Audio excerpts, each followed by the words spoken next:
Dzień dobry Państwu. W przyszłym tygodniu ICOLIM, Międzynarodowa Konferencja o Pracach pod Napięciem, na którą się wybieramy dosyć sporą reprezentacją Polski. W związku z tym spotykamy się dzisiaj z osobą, która nas trochę wprowadzi w tematykę ICOLIM-u. Jest naszym gościem Bogumił Dudek. To jest pierwszy Polak, który dotknął gołą ręką napięcia 400 000 V.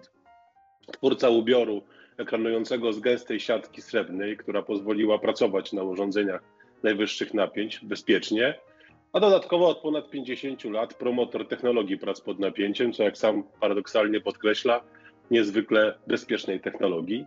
Ja nazywam się Michał Wodarczyk, reprezentuję spółkę Hubix, a wraz z Bogumiłem działam w Polskim Komitecie Bezpieczeństwa w Elektryce w SEP, który jest patronem merytorycznym dzisiejszego spotkania. Bogumił, bardzo miło Cię widzieć.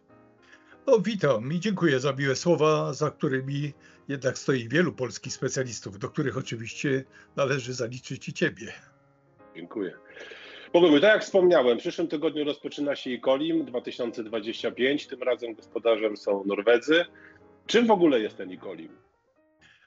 No, najprościej przybliżyć tę tematykę, mówiąc, że każdy kraj ma urządzenia elektryczne, a te o najwyższych napięciach łączą nasze kraje w Europie i zresztą na świecie. Elektrycy, którzy eksploatują te urządzenia, postanowili już na początku lat 90. spotykać się w formule konferencji, aby wymienić się doświadczeniami, zapoznawać się swoimi osiągnięciami, dzielić problemami, poszukiwać lepszych rozwiązań na przyszłość. I tak to trwa do dziś dnia. A gdzie miała miejsce pierwsza edycja? Wiem, że pamiętasz. I teraz w kolejności to którą będziemy mieli w Norwegii? No, oczywiście, że pamiętam pierwszą, bo były to emocje związane z przekształceniami w ogóle w tej części Europy. Ta konferencja w Norwegii jest już 14. Ta pierwsza miała miejsce w węgierskim Keszthely nad Balatonem, a w latach 92-2008 przyjęliśmy taką formułę, dzięki której spotykaliśmy się co 2 lata. Później od roku 2008 te spotkania organizowane są co 3 lata, z wyjątkiem okresu pandemii, bo wówczas ta przerwa jednorazowo trwała 5 lat. A czy ten ICOLIM kiedykolwiek miał miejsce w Polsce? No, zawiesiłem głos przy dacie 2008, bo wówczas gościliśmy ICOLIM w Polsce, w Toruniu. Udział w naszej konferencji zgłosiło ponad 500 osób. Prezentowano 71 referatów i było 23 wystawców, w tym właściwie przedstawiciele praktycznie każdego kontynentu. Powiedz mi, czy tematem dominującym tegorocznej konferencji, pomimo że jest to tylko konferencja o pracach pod napięciem, jednak będą te blackouty? Hiszpania, kwiecień, teraz niedawno Macedonia, Chorwacja w zeszłym roku. Czy myślisz, że to zdominuje dyskusję? Nie, podłoże tych blackoutów jest zróżnicowane, ale w konsekwencji wynikiem są do końca nieopanowanej transformacji energetycznej. Ta transformacja polega w tej chwili na dużym udziale źródeł odnawialnych, a zagadnienie prowadzenia ruchu sieci, czyli utrzymania jej w efektywnym funkcjonowaniu, jest złożone. Technika prac pod napięciem uodparnia sieć elektroenergetyczną od awarii, uszkodzeń, co w normalnym ruchu urządzeń wzmacnia dostawę bez zbędnych przerw. Tutaj działały inne mechanizmy. Znaczy, są połączone oczywiście. Rozumiem. Dobrze, a wróćmy jeszcze do tych naszych polskich udziałów. Czy mieliśmy do tej pory udział w tej konferencji jako Polacy? Referaty, pokazy?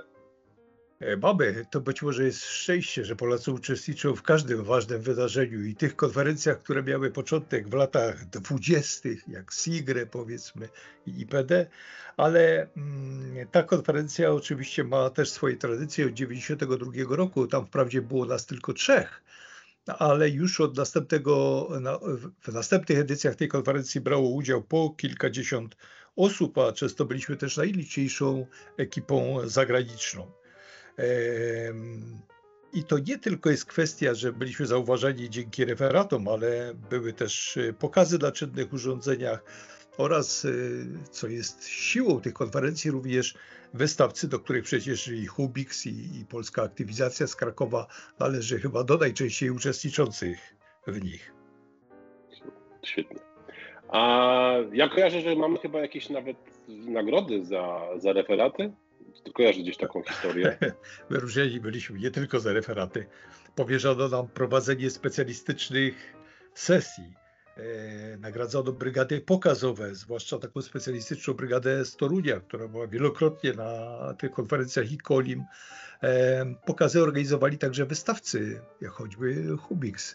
A największą nagrodą były licznie odwiedzający uczestnicy konferencji. To trzeba podkreślić, że to jest swego rodzaju magią, że się interesuje tak wiele osób na świecie bardzo hermetyczną, profesjonalną dziedziną. Okej, a wróćmy jeszcze do tej nadchodzącej imprezy.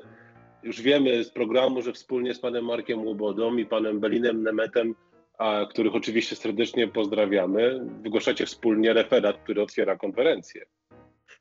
Tak, to ogromny zaszczyt. Współautorem jest także prezydent tegorocznego ICOLIM, Norweg Kai Solum. Referat pokazuje piękno tych konferencji na przestrzeni 30 lat. Piękno, bowiem konferencje to także możliwość poznania kraju, jego kultury i osiągnięć nie tylko gospodarczych. Wiem, bo wziąłem udział we wszystkich dotychczasowych wydarzeniach. Co prawda jest też jeden Węgier, Zoltán Lipowicz, którego mam nadzieję znów spotkać na konferencji. To pewnie będzie ciekawe spotkanie. Oprócz waszego referatu, to wspomnijmy jeszcze, że nasz serdeczny kolega Jacek Sztukowski ma 2 referaty. Reprezentuje firmę Wiśniewskie i Nidzicy. Będzie opowiadał o szkoleniach i o pracach w technologii PPN z helikoptera. Oczywiście są 2 referaty reprezentujące firmę Hubix. Być może o tajemniczo brzmiącym systemie PI i narzędziach do drążka teleskopowego.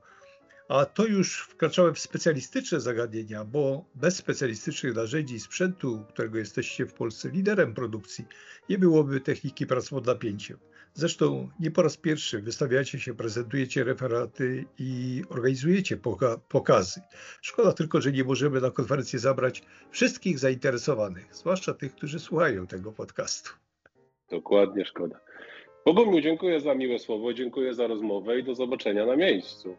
Szczęśliwego dotarcia naszego wspólnego do Oslo i myślę, że o rezultatach ICOLIM 2025 poinformujemy wkrótce. Dziękuję. Wszystkiego dobrego.